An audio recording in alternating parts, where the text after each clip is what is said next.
Good morning TMC. कसे आहात विद्यार्थी मित्रांनो? मजेत ना? विद्यार्थी मित्रांनो, व्हर्च्युअल लेक्चर मध्ये आपणा सर्वांचे हार्दिक हार्दिक स्वागत. आज आपण परत मराठी विषयाकडे वळलेलो आहोत आणि मराठी विषयामधील 8वा पाठ हसरे दुःख आज आपण शिकणार आहोत. विद्यार्थी मित्रांनो, आपल्या आजूबाजूला म्हणजेच अनेक व्यक्तींच्या अशा यशोगाथा आहेत किंवा जीवनातील अशा कहाण्या आहेत की ज्या आपल्याला जीवनामध्ये ना इन्स्पायर करून जातात, मोटिवेट करून जातात.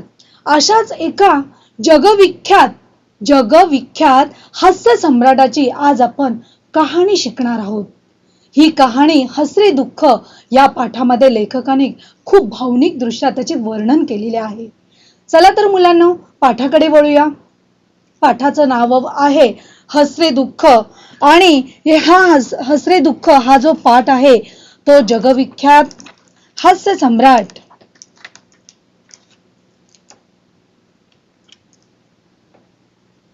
स्क्रीनवर तुम्हाला चित्र दिसत आहे, पाहिलंच असेल तुम्ही.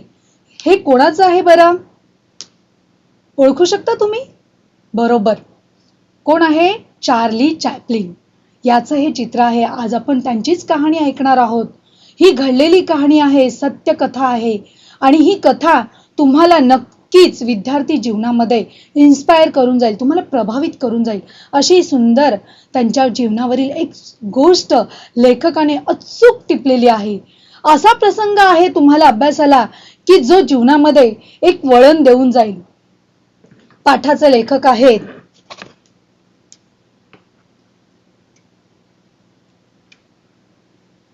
लेखकांचा परिचय करून घेऊया. पाठाचे लेखक आहेत खेर, भालचंद्र दत्तात्रय खेर. जन्म 1917. बघा हा, त्यांचं साहित्य लेखन किती आहे. कथा लेखक आहेत, कादंबरीकार आहेत. विपुल व विविध स्वरूपांची वाङ्मयी निर्मिती त्यांनी केलेली आहे. सुखाचा लपंडाव, प्रायश्चित्त, शुभमंगल, नंददीप, वादळ वारा या कादंबऱ्या, यज्ञ, अमृतपुत्र या चरित्रात्मक कादंबऱ्या, अधांतरी, द प्रिन्सेस दे अनुवादित साहित्य, आइन्स्टाईनचे नवे विश्व, गीता ज्ञानदेवी, अपरोक्षानुभूती हा ग्रंथलेखन प्रसिद्ध आहे. केसरी या वर्तमानपत्राचे ते 25 वर्ष उपसंपादक म्हणून त्यांनी काम केलेले आहे. तसेच सह्याद्री मासिकाचे व्यावसायिक संपादक आहेत. असं विपुल साहित्य लेखन कोणी केलेलं आहे? भालचंद्र दत्तात्रय खेर. मुलांना कधी वेळ मिळाला नक्कीच ग्रंथालय जॉईन करा आणि त्याच्यामध्ये तुम्ही हे त्यांचे साहित्य लेखन वाचू शकता. याच्यामध्ये तुम्हाला दिसते हसरे दुःख आणि त्या डोळ्यामध्ये बघा ना किती सुंदर असं ते चित्र आहे की डोळ्यांमध्ये तुम्हाला कोण दिसत आहे? एक तर चार्लीचा मुखवटा दाखवलेला आहे, परत त्या डोळ्यामध्ये त्याचे एक हास्य आणि एक दुःखाची अशी प्रतिमा पण दाखवलेली आहे. आपण पाठाकडे वळूया.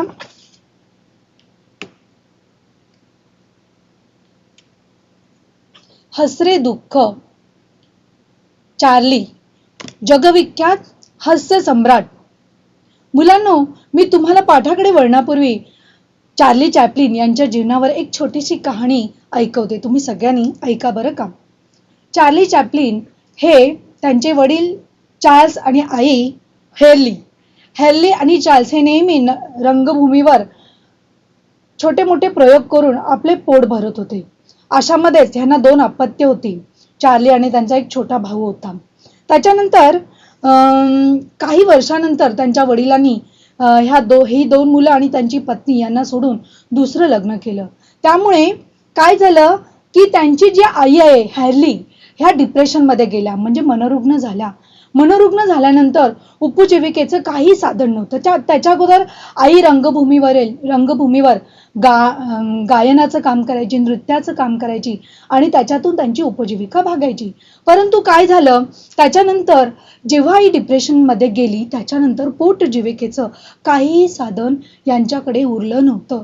अगदी लहान मुलं ही होती, 6 ते 8 वर्षाची. अशा वेळेला आश्रमात जाण्याशिवाय दुसरा कोणताही पर्याय यांच्या कुटुंबासमोर नव्हता. त्यामुळे आई 2 मुलांना घेऊन आश्रमामध्ये राहिला. त्याच्यानंतर आई फार डिप्रेशन मध्ये म्हणजे मनोरुग्ण झाल्यानंतर ह्या 2 मुलांचा ताबा कोर्टाने त्यांच्या वडिलांकडे दिला. वडिलांकडे दिल्यानंतर त्याच वेळेला वडिलांनी त्यांच्या जीवनात दुसरी पत्नी म्हणजेच लग्न केलं होतं आणि ही दुसरी पत्नी होती ना, ह्या 2 मुलांचा फार छळ करायची. थोड्याच दिवसानंतर हॅर्ली ही थोडीफार बरी होऊन नंतर परत व्यवस्थितरित्या बाहेर पडली. मनोरुग्णाच्या याच्यातून, डिप्रेशन मधून ती बाहेर पडली. आणि मग हा एक काय आहे प्रसंग, आनंदाचा क्षण आहे. हा आनंदाचा क्षण चार्लीच्या जीवनात परत आला आणि परत तो आई समवेत राहू लागला. अशा वेळेला परत चार्ली शाळेत जायला लागला. शाळेत जायला लागल्यानंतर त्याचं लक्ष अभ्यासात अजिबात लागायचं नाही. ही लहानपणाची गोष्ट आहे त्यांच्या जीवनातील, शालेय जीवनातील. अभ्यासात लक्ष लागायचं नाही. अशा वेळेला ना ते गपचूप थिएटरमध्ये मागे जाऊन थिएटरमधील ऍक्टिंग, कलाकारांच्या ऍक्टिंग बघायच्या आणि गपचूप गपचूप त्यांच्या म्हणजे ना म्हणतो ना आपण की कला ही उपजतच असते, तशी चार्लीच्या अंगामध्ये कला ही उपजतच होती. शाळेमध्ये त्यांचा अजिबात अभ्यासात लक्ष लागायचं नाही. हळूहळू त्यांनी पण थिएटर जॉईन केलं लहानपणीच.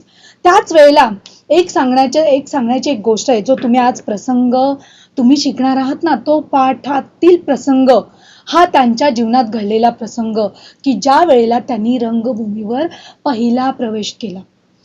ज्या वेळेला त्यांनी रंगभूमीवर पहिला प्रवेश केला त्याच वेळेला त्यांची आई हॅर्ली यांच्या रंगभूमीवर त्यांच्या जीवनातील शेवटचा दिवस होता.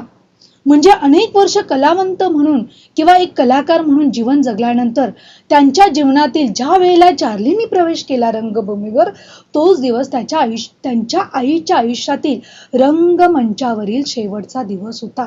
म्हणून या पाठाचं नाव लेखकाने त्या कहाणीला काय दिलेलं आहे बरं, हसरे दुःख. दुःख, हास्य आणि दुःख या दोघांचा एक वेगळाच असा संगम झालेला आहे. म्हणून या कहाणीला नाव आहे हसरे दुःख. त्याच्यानंतर हा तर पाठ मी शिकवणारच आहे, परंतु थोडीफार कहाणी ऐका पुढे, की त्याच्यानंतर चार्ली यांच्या पुढे उपजीविकेचं काहीच साधन नव्हतं. मग त्यांनी थिएटर जॉईन केले. छोटे मोठे प्रयोग अगदी लहानपणापासून रंगभूमीवर काम करायला सुरुवात केली. जवळजवळ 75 वर्ष त्यांनी फिल्म इंडस्ट्रीमध्ये स्वतःची कारकीर्द गाजवलेली आहे. एक तर त्यांचा अभिनय तुम्ही YouTube वरती सर्च करा. न बोलता जो अभिनय करायचे, तो बोलणारा, तो एक चेहऱ्यावरून फक्त भावना लोकांना समजायचा. एक व्हिडिओ तुम्ही नक्की बघा YouTube वरील आणि मग तुम्हाला कळेल की त्यांचा अभिनय किती उच्च दर्जाचा होता. त्याशिवाय त्यांनी अनेक चित्रपटांमधूनही कामे केलेली आहेत. असे अनेक त्यांना नामवंत पारितोषिक किंवा त्यांना काय म्हणता येईल, त्यांना अनेक सन्मानाने त्यांना गौरवित केलेले आहे शासनाकडून. चला तर मग आपण पाठाकडे वळूया. या पाठाची मध्यवर्ती कल्पना काय आहे बरं मुलांनो? प्रस्तुत पाठात चार्ली व त्याच्या आईमधील प्रेम तसेच चार्लीच्या रंगमंचावरील पदार्पणाचे वर्णन आहे. चार्लीने वयाच्या अवघ्या 5व्या वर्षी रंगमंचावर म्हणजे नाट्यभूमीवर पदार्पण केलेले आहे. तो दिवस आणि त्या दिवसाचं वर्णन या पाठात केलेले आहे. प्रस्तुत पाठ हसरे दुःख या पुस्तकातून घेतलेले आहे. हा पाठ जो आहे तो कोणत्या पाठ्यपुस्तकातून घेतला आहे? हसरे दुःख. तुम्हाला स्क्रीनवर दिसते. YouTube वरती नक्की आज तुम्ही व्हिडिओ पाहिलात ना माझा, की तुम्ही चार्लीचे वेगवेगळे व्हिडिओ बघा, त्यांचा मूक अभिनय बघा. न बोलता लोकांच्या जीवनातील सत्य कुठच्या गोष्टीवर त्यांनी मांडलेलं आहे? दुःख, बेकारी, भडसवणाऱ्या समस्या ह्याच गोष्टींवरती त्यांची मूक अभिनय जास्तीत जास्त आहेत. कारण ते स्वतः दुःखात असून जगाला मात्र हसवत होते. आणि ही खरी गोष्ट आहे. जो व्यक्ती दुसऱ्यांना हसवतो ना, त्याच्या हृदयात अनेक दुःख दडलेले असतात आणि ह्या दुःखांचा विचार करूनच तो जीवनामध्ये अनेक लोकांना हसवतो. आणि जीवनात जो लोकांना हसवतो, जो लोकांच्या मुखावरती हास्य आणतो, त्याच्यासारखं महान पुण्य कोणतंच नाही. मुलांनो, पाठाकडे वळूया. वरती स्क्रीनवरती तुम्हाला दिसत आहे चार्ली आणि त्यांचा तो पोशाख बघा. त्यांची मिशी, त्यांचे असे डोळे लखलखणारे, त्यांची ती टोपी जादूमय अशी, ज्या टोपीने ते मस्त अभिनय करायचे, हातातली काठी, उभी राहण्याची पद्धत बघा. खूप कॉमेडी. त्यांना बघितलं नुसतं त्यांचं चित्र पाहिलं तरी हसायला येईल. आणि त्यांच्या आई खाली त्यांची कोणाचं चित्र आहे ते त्यांच्या आईचं आहे. आता प्रथम तुम्हाला आपल्या पाठ्यपुस्तकात पहिला जो मुद्दा आहे तो त्यांच्या आईच्या जीवनावरचा आहे. तो बघा बरं. रंगमंचावरील पडदा दूर झाला. प्रेक्षकगृहात एकदम शांतता झाली. प्रेक्षागृह म्हणजे काय रे? जिथे प्रेक्षक बसतात ती जागा. तुम्ही गडकरी रंगायतन पाहिले किंवा अजूनही हे पाहिलेले असणार नाट्यभूमी. त्या प्रकारे ही जी जागा असते जिथे प्रेक्षक बसतात त्यांना काय बोलायचं? प्रेक्षागृह. आणि एकदम शांत झालं. वाद्यवृद्धांचे स्वर घुमू लागले. प्रेक्षागृहातील म्हणजेच प्रेक्षकगृहातील कुजबूज एकदम थांबली. रंगमंचावरील प्रकाशाच्या झगमगटात लिली हार्ले, त्यांच्या आईचं नाव काय आहे? लिली हार्ले, एक तानतेने गात उभी असलेली दिसली. गायिका पण होती आणि उत्तम नर्तिका पण होती. तेव्हा साऱ्या प्रेक्षागृहाची नजर तिच्यावर खिळून राहिली. आणि वाद्यवृद्धांशी जेव्हा तिच्या कंठातले स्वर एकरूप झाले तेव्हा सारे श्रोते जीवाचा कान करून ऐकू लागले. जीवाचा कान करून ऐकू लागणे म्हणजे काय रे? दंग होऊन अगदी एकात्मतेने किंवा मग्नतेने ऐकणे किंवा दंग होऊन ऐकणे किंवा मन लावून ऐकणे. ताबडतोब आपल्या वहीमध्ये हा वाक्प्रचार लिहून घ्यायचा आहे. व्हिडिओ बघता बघता लिखाण पण करायचं आहे मुलांना. वाद्यवृद्धांशी जेव्हा तिच्या कंठातले म्हणजे तिच्या गळ्याचे सूर जेव्हा वाद्यवृद्धांशी काय झाले? एकरूप झाले तेव्हा सारे श्रोते जीवाचा कान करून ऐकू लागले. सुरेल स्वरांची अलौकिक तेजोमय श्रीमूर्ती साकार झाली. साऱ्या श्रोत्यांचं भान हरपून गेलं. कशाने हरपून गेलं रे? प्रश्न येऊ शकतो. जेव्हा लिली हार्लेने रंगभूमीवर प्रवेश केला त्यावेळेला श्रोत्यांच्या झालेल्या प्रतिक्रिया. 3 तुम्हाला लिहायला येतील, 2 गुणांसाठी येतील, म्हणून नीट ऐकायचं. काय झालं? श्रोते जीवाचा कान करून ऐकू लागले हार्लेचे गाणं. त्याच्यानंतर सुरेल स्वरांची एक अलौकिक तेजोमय श्रीमूर्ती साकार झाली आणि सारे श्रोते भान हरपून गाणं ऐकू लागले.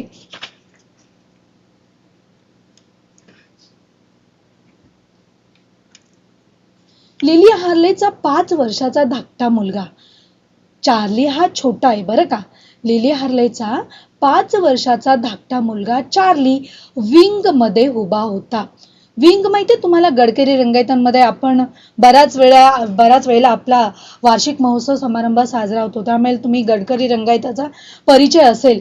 विंग म्हणजे नाट्य रंगमंचावरील जिथे कलाकार असतात त्या कलाकारांना ये जा करण्यासाठी जी व्यवस्था केलेली असते त्याला काय बोलायचं? विंग. आणि या विंग मध्ये कोण उभा होता बरं? चार्ली विंग मध्ये उभा होता. आपल्या आईच्या गाण्याशी त्याची तंद्री लागली होती. 5 वर्षाचा मुलगा परंतु अगदी मग्न होऊन आईचं गाणं ऐकत होता. म्हणजे त्याच्यामध्ये लहानपणापासूनच कसे आहे? एकाग्रता आहे. बघा बरं, एकाग्रता फार महत्वाची आहे. तिच्याकडे मोठ्या प्रेमानं बघत तो निश्चल उभा होता. तो पण आईच्या गाण्यामध्ये काय झाला होता? मग्न झाला होता. तो एक छोटासा फोटो आहे, ओरिजिनल आहे बरं का. तो आहे, कोण आहे तो? Charlie Chaplin. निश्चल म्हणजे काय रे? स्तब्ध. आपल्या कंठातून स्वर प्रकट करण्याची तिची धडपड चालू होती. अचानक काय झालेलं आहे मुलांनो, की चार्ली जेव्हा गाणं गात आहे त्याच वेळेला तिच्या कंठातून जे स्वर येत होते ते अचानक काय झाले रे? येण्याचे बंद झाले. तिचा घसा बसू लागला. आपल्या कंठातून स्वर प्रकट करण्याची तिची धडपड चालूच होती. विद्ध म्हणजे काय रे? विद्ध झालेल्या एखाद्या चंडल पक्षानं म्हणजे काही नाईलाज नाही, ते काहीच करू शकत नाही अशी अवस्था झाली होती. कोणाची झाली होती? चार्लीच्या आईची. ह्या मधला जो पॅराग्राफ आहे तो थोडाफार मी तुम्हाला ऐकून दाखवते. लिली हार्लेचं गाणं ऐन रंगात आलं आणि तिच्या गोड गळ्यातून तार सप्तकातले स्वर सहजतेने बाहेर पडायला लागले. इतका सुंदर असा गोड गळा की त्याच्यातून सप्त स्वर म्हणजे 7 स्वर बाहेर पडायला लागलेले आहेत. तिच्या कंठ माधुर्याने श्रोते डोलू लागले. जसं आपण एखादं गाणं आपल्या जेव्हा आवडतं असतं तेव्हा आपण ते गाणं सहज ओठांवरती आणून त्याच्यामध्ये मग्न होतो किंवा डोलू लागतो, तसे श्रोते प्रेक्षकगृहातील काय झालेले आहेत? डोलू लागलेले आहेत. लिली हार्लेचा तार सप्तकातला तो मधुर स्वर विलास चालला असतानाच तिचा आवाज एकदम चिरकला म्हणजे काय रे, घसा बसणे म्हणजे घशातून स्वरच येईना असे झाले. तिला गाणंच बोलता येईना. आता काय करणार? काही केला कंठातून आवाजच फुटेना. असं होतं बऱ्याच वेळा. कारण जास्त आवाजाचा वापर केला तर अशी अवस्था होते. स्वर आतल्या आत विरून जाऊ लागले. तिला असं वाटत होतं मी गाणे गाते, परंतु हे स्वर बाहेर येतच नव्हते. आतल्या आत विरून जात होते. स्वराने वाद्यवृंदांची साथ संगत काय दिली होती? सोडून दिली होती. स्वराने वाद्यवृंद, अनेक वादक जे मागे होते, त्यांच्या स्वरांशी हॅलीचे सूर जुळतच नव्हते. काही केला जुळत नव्हते. बसके स्वर कंठातून बाहेर येईनात. आणि आपल्या कंठातून मग स्वर प्रगट करण्याची तिची ती धडपड सुरू झाली. विद्ध म्हणजे काहीही न करण्यासारखी अवस्था झालेल्या एखाद्या चंडल पक्षाची जी अवस्था असते, पंख फडफडून आकाशात तर उंच उडावं असं वाटतं, परंतु पंख छाटल्याप्रमाणे तिचे ते स्वर तिच्या घशातच काय होत होते, विरून जात होते. अशा त्या पक्षासारखी अवस्था, आकाशात उंच उडावं असं वाटतं, परंतु पंखाने मात्र उडता येत नव्हतं. अशी अवस्था कोणाची झाली होती? हल्लीची. अशासारखं ते केविलवाणं दृश्य दिसत होतं. त्या दिवशी कित्येक श्रोते प्रेक्षकगृहात गर्दी करून बसले होते आणि नेमके त्याच दिवशी प्रचंड गर्दी प्रेक्षकगृहात ओसांडून वाहिली होती. लिली हार्लेचं ते फार चाहते होते, म्हणजे इतकी ती चाहती होती प्रेक्षकांची. एवढं तिचं गाणं सगळ्या तिथल्या लोकांना आवडायचं. काय झालं? एकदम असं काय झालं? प्रश्न पडला सगळ्या श्रोत्यांना. अशी त्यांची आपसापसात काय सुरू झाली? कुजबूज सुरू झाली. परंतु तिच्या आवाजाला एकदम काय झालं होतं हे तिलाच कळत नव्हतं. म्हणजेच लिलीलाही कळत नव्हतं, लिली हार्लेलाही कळत नव्हतं. अरे माझ्या घशाला काय झालं? माझ्या घशातून का बरं आवाज फुटत नाही? मग श्रोत्यांना कुठून कळणार? काही काळ त्या श्रोत्यांनी दम धरला. काही काळ श्रोते गप्प बसले, कारण आवडती नायिका होती, आवडती गायिका होती, दोन्ही तिच्याकडे गुण होते बरं का. म्हणून तिला थोडा वेळ श्रोते गपचूप बसले. परंतु लिली हार्लेचा दम आता पुरता निघून गेला होता. परंतु काही केला स्वर फुटतच नव्हते. आणि आता तिचा दम पुरता निघून जाणे म्हणजे काय रे? तर तिला अगदी याच्या पुढे मी काहीच करू शकत नाही अशी अवस्था. स्वतःला तिला काय वाटू लागले की आता मी काहीही करू शकत नाही. तिथेच ती हरून गेली होती. काही काळानंतर श्रोत्यांनी दम धरवेना आणि मग श्रोतेच ना ते शेवटी प्रेक्षकगृहात तुम्ही पाहिलं असेल चित्रपटांमध्ये किंवा तुम्ही स्वतःही अनुभव घेतला असेल, जर रंगभूमीवर काही असं विचित्र घडलं किंवा श्रोत्यांच्या विरुद्ध घडलं तर श्रोते फार काय करतात रे, आवाज करतात, आरोळ्या, शिट्टी, काही कसंही काही करू शकतात. काही काळानंतर श्रोत्यांना दम धरवेना, काहीतरी विपरीत घडलं होतं असं खास. मग प्रेक्षकगृहातील साऱ्या श्रोत्यांमध्ये कुजबूज सुरू झाली. श्रोते आरडाओरडा करू लागले. आरडाओरडा वाढू लागला. कित्येक श्रोत्यांना तिचं ते गाणं तोंडपाठ होतं, ते भसाड्या आवाजात. इकडे एकतर तिचा आवाज फुटत नव्हता आणि मुद्दाम तिची नक्कल करून काही श्रोते भसाड्या आवाजात तिचं ते गाणं म्हणू लागले. त्यांच्या त्या म्हणण्याला शिट्यांची आणि आरोळ्यांची इतर श्रोते काय देऊ लागले? सहज साथ देऊ लागले. असा अनेक श्रोत्यांनी मिळून सगळा गोंधळ घातला होता प्रेक्षकगृहात. विंग मध्ये उभ्या असलेल्या चार्लीला काहीच कळेना. 5 वर्षाचा मुलगा एवढ्या लहान मुलाला काय करणार? तो पर बुचकळ्यात पडला. अरे आपल्या आईला काय झालं? त्यालाही प्रश्न पडला. कावऱ्या बावऱ्या मुद्रेनं तो गोंधळून आईकडे बघत उभा राहिला. स्टेजवरच्या प्रकाराची स्टेज मॅनेजरला काहीही कल्पना नव्हती.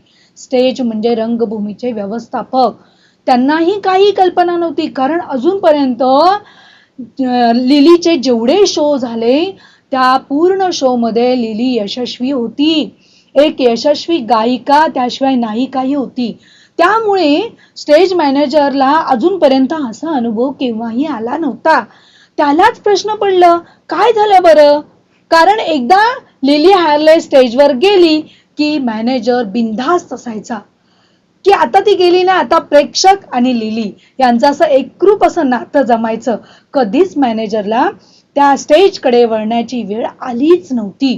अचानक आवाज वाढला आणि मग स्टेजवरच्या प्रकाराची स्टेज मॅनेजरला काहीच कल्पना नव्हती. त्यामुळे तो आतल्या बाजूला काहीतरी काम करत बसला होता.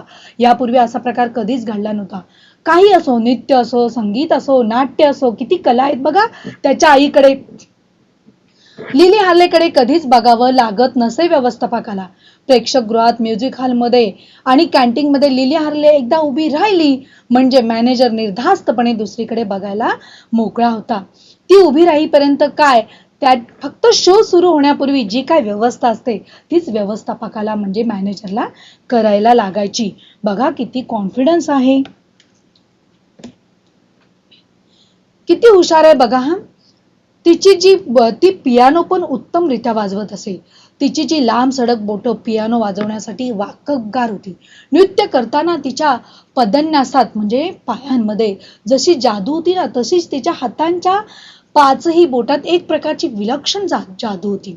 मध्यम उंचीच्या लिली हार्लेची लांब सडक बोट जेव्हा पियानोच्या पांढऱ्या शुभ्र पट्ट्यांवर नाचायला लागली म्हणजे पियानोतून स्वरही बेहोशीने नर्तन करायला लागत असे. म्हणजे पियानो पण तिच्या बोटांवरती नाचत असे असं प्रेक्षकांना वाटायचं.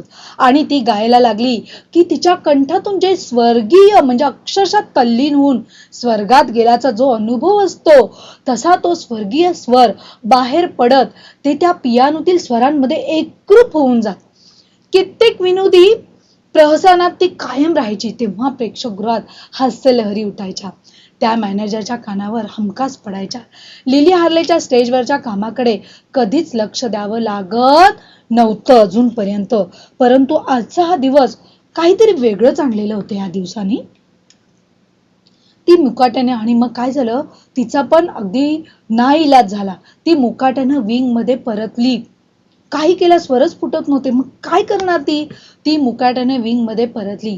स्टेज मॅनेजर चार्ली बरोबर तिथेच उभाच होता. आवाज ऐकल्याबरोबर ते आतून बाहेर आले आणि विंग मध्ये उभेच होते. त्याला काय बोलावं हे समजेनाच आणि नेमकं काय झालं आहे हे चार्लीलाही समजेना. रडलेल्या स्वरात लिली हार्लेच म्हणाली, माफ करा. मॅनेजर यांना म्हणाली, माफ करा, माझा आवाज काही केला बाहेर फुटत नाहीये. मी तरी काय करणार. मी गाण्याचा खूप प्रयत्न करून पाहिला. पूर्वी असं कधी झालं नव्हतं. मॅनेजरला ते माहित का नव्हतं. बरोबर ना.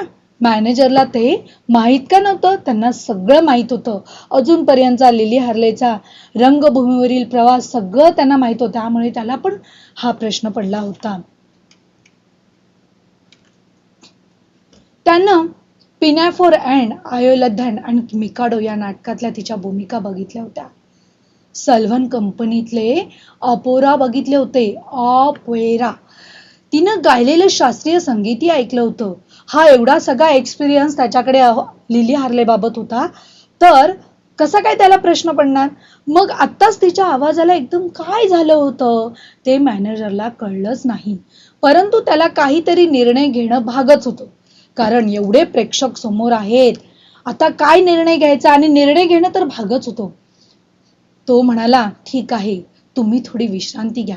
थोडा विचार करून मॅनेजर पुढे म्हणाला, पण मॅडम, आपला कार्यक्रम काही झालं तरी पुढे चालूच राहायला हवा, नाहीतर आपली नाचक्की होईल. नाचक्की म्हणजे काय रे, की आपली अब्रू जाईल किंवा आपली लाज जाईल, एवढे प्रेक्षक समोर होईल किंवा बदनामी होईल. चार्ली स्टेजवर सहज, आणि मग काय केलं त्यांनी माहितीये का, त्या काळामध्ये विंग मध्ये उभा असलेला चार्ली आणि मॅनेजर, आणि ह्या मॅनेजरनी एक म्हणजे प्रसंगावधान कसं राखलेलं आहे बघा हा एकदम.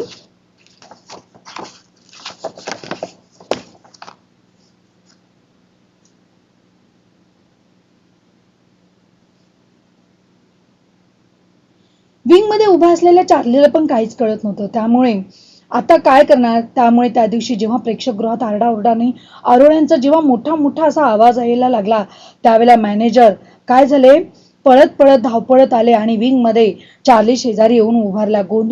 दोघही गोंधळलेले होते. लिली हार्लेची मुद्रा म्हणजेच चेहरा पांढरा पडलेला होता.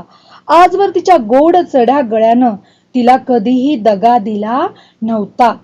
हुकमी आवाजामुळे तिची सतत प्रगती होत गेली होती. ती अधिक अधिक नाव मिळवत चालली होती. चांगल्यापैकी ती पैसाही कमवत होती.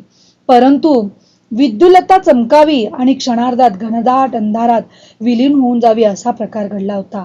आजपर्यंत तिची एवढी अवहेलना कधीच झाली नव्हती. असा हा तिच्या जीवनात प्रसंग आलेला होता. म्हणजे काय माहिती का, वीज चमकावी, थोडा वेळ प्रकाश आणि नंतर कायमच अंधार, अशी अवस्था तिच्या जीवनात आली होती या दिवशी. आणि मग काय झालं, तिला स्टेजवर थांबणं मुळीच शक्य नव्हतं. ती मुकाटेनं विंग मध्ये गेली. रडवलेल्या स्वरात तिने ती मॅनेजरला विनंती केलेली आहे. आणि मग काय झालं, ठीक आहे तुम्ही थोडा वेळ विश्रांती करा असे मॅनेजर म्हणाले. आणि आणि त्यांनी थोडा वेळ विचार करून मॅनेजर पुढे काय म्हणाले, काय केलं त्यांनी, कोणती कृती केली बरं, तुम्ही बघा, ऐका सगळ्यांनी. लिलीनं मॅनेजरकडे उदासवाण्या दृष्टीने बघितले. तिचे ते नीलवर्ण बोलके नेत्र पाणवलेले होते. डोळ्यात अश्रू आले होते. तिच्या पाणीदार नेत्रात आता कारुण्याची छटा दिसत होती. हाताने तिनं आपला कोट धरून ठेवला होता. जणू आपला तो नाटकातला कोट तिने कायमचाच आपल्या अंगावरून उतरवून हातात पकडून ठेवला होता. असं वाटत होतं जणू काही ही कायमचीच ह्या रंगभूमीवरून काय होत होती रे, म्हणजे दूर जात होती. आपल्या हातांच्या मुठी जवळून ती मॅनेजरकडे बघत केविलवाण्या मुद्रेने त्यांना म्हणाली, मी हा कार्यक्रम कसा काय पुढे घेऊन जाणार, मला तर हे आता स्टेजवरही येऊन देणार नाही. कोण, प्रेक्षक. मॅनेजर एकदम म्हणाले, छे छे, तुम्ही आता स्टेजवर जाण्याची गरज नाही, परंतु तुमचं ते अपुरं राहिलेलं गाणं कुणीतरी स्टेजवर जाऊन म्हणायला हवं. या तुमच्या छोट्या चार्लीला तुमचं ते गाणं येतं, त्याला ते गाणं म्हणायला सांगेन, कारण मी बऱ्याच वेळा त्याच्या तोंडून ऐकलेलं आहे. तुमची हरकत नसेल तर मी याला स्टेजवर घेऊन जाऊ का, कारण बऱ्याच वेळा ज्यावेळेला आई रंगभूमीवर जेव्हा गाणं गायची त्यावेळेला विंगेत उभा असलेला चार्ली सेम टू सेम आईची ऍक्टिंग करत सेम आई सारखंच गाणं बोलायचा. आणि हे निरीक्षण कुणी केलं होतं, स्टेजवरील व्यवस्थापक म्हणजे मॅनेजर यांनी केलेलं होतं. आणि काय गंमत घडली बघा. मग चार्लीकडे बघून मॅनेजर म्हणाले, हा चार्ली, आता प्रेक्षकांना त्यांनी काय केलं, चार्लीला घेऊन ते डायरेक्ट स्टेजवर गेले. स्टेजवर गेल्यानंतर चार्लीला पण काहीच कळलं नाही. प्रेक्षकांना उद्देशून मॅनेजर म्हणाले, हा चार्ली, लिली हार्लेचा मुलगा. हा कोण आहे, लिली हार्लेचा मुलगा आहे. त्याच्या आईची प्रकृती एकदम बिघडलेला आहे, तेव्हा तिचं अपुरं राहिलेलं गाणं काय करेल, हा पूर्ण करेल. आपण ते शांतपणाने ऐकून घ्यावं, धन्यवाद. आणि मग तिथून मॅनेजर गेले. आणि हा स्टेजवरील ताबा आता कोणी घेतलेला आहे, 5 वर्षाच्या चार्लीनी घेतलेला आहे. बरं का मुलांनो, केवळ 5 वर्षाचा हा मुलगा आणि तुडुंब भरलेलं प्रेक्षक गृह. कल्पना फक्त करा, ह्या मुलाने कसं काय बरं हे साधलं सगळं. मॅनेजरनी त्याची पाठ थोपटली आणि ते निघून गेले. चार्ली स्टेजवर सहजपणे उभा होता. त्याला प्रेक्षकांची म्हणजे ना जरा पण भीती वाटली नाही. तशी भीती वाटण्याचं त्याचं वय पण नव्हतं, कारण त्याला तेवढं कळतच नव्हतं. त्याच्या तोंडावर फुल स्टाईलचा झगमगीत प्रकाश पडला. त्याच्या चेहऱ्यावरती झगमगीत प्रकाश पडला. त्यामुळे समोरचा प्रेक्षक वर्ग त्याला काय झाला, दिसू लागला. ज्यावेळेला आपण रंगभूमीवर म्हणजे प्रेक्षकगृहात प्रेक्षक दिसत नाही, ज्यावेळेला आपण रंगभूमीवर आपल्या चेहऱ्यावरती फ्लॅश असतो. चार्लीनं गाणं म्हणायला सुरुवात केली, round about the market don't you see. हे गाणं जेव्हा बोलायला सुरुवात केली त्याच वेळेला काय झालं बघा, एवढ्याच स्टेज मॅनेजर, आता हे सगळं झालं ना, मॅनेजर चार्ली जवळ आपल्या जवळचा हातरुमाल बाहेर काढून त्यांनी काय केलं माहितीये का, जेव्हा त्याच्या एकच गाण्याची ओळ सुरू झाली त्याच वेळेला प्रेक्षकांनी एक कृती केली. ती कृती तुम्ही पहिल्यांदा ऐका आणि मग बोला. त्याच्या त्या गाण्याबरोबर वाद्यवृंदही साथ देऊ लागले. हे जेव्हा गाणं सुरू झालं, चार्लीच्या त्या 5 वर्षाच्या मासूम चेहऱ्यातून असं सहजतेनं छोट्या बाळाच्या तोंडातून आलेलं ते गाणं ऐकून वाद्यवृंदही साथ देऊ लागले. सारं थिएटर त्या स्वराने भरून गेलं. जादूची कांडी फिरवल्याप्रमाणे सारे श्रोते एकदम शांत बसले आणि चार्लीचं ते गाणं कौतुकाने ऐकायला लागले. बरं का मुलांना, ते चार्लीचं गाणं एवढा प्रेक्षक उसळलेला होता, सगळा प्रेक्षक शांत झालं आणि कौतुकाने ते छोट्या बाळाचं गाणं ते ऐकू लागले. त्याचं गाणं ऐकताना ती इतके भारावले की त्यांनी स्टेजवर पैशाची काय केली, उधळण केली. पैशाची ती बरसात पाहून चार्लीने आपलं गाणं मध्येच थांबवलं. प्रेक्षकांनी त्याच्या अंगावरती पैशांची उधळण केली आणि ती पैशांची बरसात पाहून त्या छोट्या 5 वर्षाच्या मुलाने कोणती कृती केली, त्याने आपलं गाणं थांबवलं आणि स्टेजवरच्या पैसे काय करायला लागला, गोळा करायला लागला. हा मध्येच थांबवलं आणि प्रेक्षकांना उद्देशून तो काय म्हणाला, मी आधी हे पैसे गोळा करतो आणि मग काय म्हणतो, गाणं म्हणतो. असं म्हणून स्टेजवरचे पैसे भराभर गोळा करायला लागला. त्याच्या त्या धिटाईच्या बोलण्याने प्रेक्षकांमध्ये अजून हशा पिटळला. खूप मोठ्याने हशा पिकला. ते त्याला आणखीन प्रोत्साहन देऊ लागले, अजून पैशाची उधळण करू लागले. एवढा स्टेज मॅनेजर चार्ली जवळ आले आणि आपल्या जवळचा हातरुमाल बाहेर फेकून तो पैसे गोळा करू लागला. आपल्या जवळचा हात रुमाल बाहेर काढून त्यात तो पैसे गोळा करू लागला. तो स्वतःसाठीच पैसे गोळा करत होता असं चार्लीला वाटलं. मॅनेजर काय करतात, हे पैसे आपले घेतायत. चार्ली लगेच त्यांच्या जवळ गेला. एवना मॅनेजर पैसे घेऊन विंगेच्या दिशेने निघून गेले होते. चार्लीने काय केलं, त्यांच्या मागोमाग विंगेत गेला आणि बघितलं ते पैसे कुठे जात आहेत. त्या मॅनेजरने सगळे पैसे गोळा करून तो रुमाल चार्लीच्या आईच्या हाती स्वाधीन केला होता. जेव्हा चार्लीने पाहिलं तेव्हा त्याला बरं वाटलं. नाही बाबा, मॅनेजरने माझे पैसे घेतले नाही. आणि मग परत तो स्टेजवर आला आणि एक हास्याची लाट उसळली. त्याच वेळी मॅनेजरने ते सारे पैसे चार्लीच्या आईजवळ दिले. तेव्हा कुठे चार्लीच्या जीवात जीव आला आणि चार्ली पुन्हा स्टेजवर आला आणि उरलेल्या गाणं म्हणायला लागला. Since Jack Jones has come in to little bit of cash, well we do not know where we are. गाणं संपलं तेव्हा प्रेक्षकांनी अक्षरशः थिएटर डोक्यावर घेतलं. प्रेक्षकांनी त्याचं आता चांगलं नातं, प्रेक्षक आणि तो, त्या दोघांचं एक चांगलं नातं जुळलं होतं. त्याच्यावर त्यानं चांगली छाप टाकली होती, म्हणजे प्रेक्षकांवर मोहिनी टाकली होती. गाणं संपल्यावर चार्लीनं प्रेक्षकांना नाचूनही दाखवलं, नकलाही करून दाखवल्या. त्याची आई आयरिश मार्च सॉन्ग चांगलं म्हणायची. आपल्या आईचं ते रणगीत चार्लीनं हुबेहूब म्हणत दाखवलं. ते म्हणताना त्यानं अगदी आपल्या आईसारखा आवाज काढला. श्रोत्यांनीही त्याच्या आवाजात आवाज मिळवला. तेही त्याच्याबरोबर काय करू लागलेले, गाऊ लागले. काही वेळानं झगमगीत दिवे विझले. थिएटर हळूहळू रिक्त झालं. त्या रात्रीच्या कार्यक्रमावर पडदा पडला, परंतु लिलीच्या मनावर जो पडदा होता ना, तो काही केला दूर होत नव्हता. आज हे काय झालं, असा प्रश्न ती आपल्या मनात पुन्हा पुन्हा विचारत होती. पण त्या प्रश्नाचं उत्तर तिला काही केल्या देता येत नव्हतं. तो प्रश्न तिच्या विचारांच्या आवर्तनात घर फिरत होता, पण तिला उत्तर मिळालं नव्हतं. मात्र तिच्या हुकमी सुरेल आवाजानं उमटवलेला व तिचा हा डाव तिच्या मनाला मुळीच सहन होत नव्हता. आपल्या त्या आवाजाच्या बळावर ती आजवर स्टेजवर पाय रोवून उभी होती, परंतु त्या दिवशी तिचा तो खंबीर पाय लटपटत होता. त्या लटपटणाऱ्या पायाला कोणीतरी धीर द्यायला होता. कोणीतरी म्हणजेच कोणी रे, प्रेक्षकांनी. अशी अपेक्षा कोणी केली होती, लिलीनी. परंतु तो धीर किंवा आधार त्या दिवशी प्रेक्षकांनी तिला दिला नाही, म्हणून तिच्या त्या मनावर खूप परिणाम झाला. आणि त्याच दिवशी प्रेक्षक मुळीच तयार नव्हते. प्रेक्षक आणि श्रोते हे फक्त ना कलावंत जाणतात, माणूस जाणत नाही. त्यांना फक्त कलावंत पाहिजे असतो, परंतु कलावंतात दडलेला माणूस, त्यालाही काही यातना असतात, त्यालाही काही दुःख असतात किंवा त्यालाही काही अडचणी असतात, हे प्रेक्षक समजून घेत नाहीत. हा तिला अनुभव त्या दिवशी आला. मागे उरली आणि त्या दिवशी लिली हार्ले लुप्त झाली आणि मागे उरली ती हॅना चॅप्लिन. कोण हॅना चॅप्लिन? चार्लीची आई. तिचंच नाव आहे हॅना चॅप्लिन. त्या रात्री चार्लीनं रंगमंचावर पहिलं पदार्पण केलं, कायमचंच. आणि त्याच रंगमंचावरून त्याच्या आईचा पाय निघाला, तोही कायमचाच. म्हणून या पाठाला हे शीर्षक योग्य काय होतं रे, साजेसं आहे. हस रे दुःख, या दुःखात हास्य आहे आणि हास्यात दुःख आहे, असं हे संगम झालेला आहे. मुलांनो, स्वाध्यायाकडे वळूया पटापट. लिली हार्लेच्या गायनाचा प्रेक्षक गृहावर होणारा मी पहिल्यांदाच पॅराग्राफ शिकवताना म्हटलं की ह्याच्यावर लिली हार्ले जेव्हा प्रेक्षकगृहात जायची तेव्हा काय परिणाम व्हायचा श्रोत्यांवर. साऱ्या प्रेक्षकगृहाची नजर तिच्यावर खिळून राहायची. सारे श्रोते भान हरपून जायचे. सारे श्रोते जीवाचा कान करून तिचे गाणे ऐकू लागायचे. प्रेक्षकगृहातील विपरीत घटना. लिलीचा आवाज एकदम चिरकला आणि तो काही केल्या कंठातून फुटेना. हा प्रश्न येऊ शकतो 2 गुणांना. स्वर आतल्यात विरून गेला. स्वरांनी वाद्यवृद्धांची साथ सोडून दिली.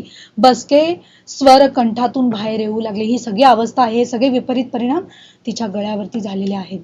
प्रेक्षकगृहातील आरळ ऐकून मॅनेजरनी कोणती कृती केली? गोंधळून जाऊन लिलीकडे तो बघतच राहिला. त्यालाही काही कळत नव्हतं काय करावं. आता हे असा प्रश्न येईल यावेळेला की तुम्हाला वरती ना वाक्प्रचार देणार आणि खाली वाक्य देणार. वाक्याला साजेसा असा वाक्प्रचार त्याच्यात घालायचा आहे. आंब्याच्या झाडाचे मालक समोरून येताना दिसताच कैरा पडणाऱ्या मुलाच्या चेहऱ्यावर भीती पसरली. तर भीती पसरली याच्यातलं कोणतं वाक्प्रचार तिथे सूट होईल? शालेय स्नेहसंमेलनात प्राचीनी स्टेजवर पहिले पाऊल टाकले. दिव्यांग मुलांची प्रदर्शनातील चित्रे पाहून प्रमुख पाहुणे थक्क झाले. गुणवान माणसांचा अनादर करू नये, हे वाक्य नेहमी लक्षात ठेवा. आंब्याच्या झाडाचे मालक समोरून येताच दिसताच वरच्या जो कंसात दिलेले वाक्प्रचार आहेत, योग्य वाक्प्रचारांचा उपयोग करा. मुलांचे चेहरे पांढरे फटफटीत पडले. शालेय स्नेहसंमेलनात प्राचीने स्टेजवर पदार्पण केले. सगळे पुस्तकातले आहेत, त्यामुळे हा प्रश्न येईल म्हणजे येईलच. दिव्यांग मुलांची प्रदर्शनातील चित्रे पाहून प्रमुख पाहुणे स्तिमित झाले. स्तिमित याने क्या? स्तब्ध झाले. गुणवान माणसांची अवहेलना करू नये, लक्षात ठेवा. चार्लीचा तुम्हाला जाणवलेला गुणांचे वर्णन, हा प्रश्न स्वमत म्हणून येईल.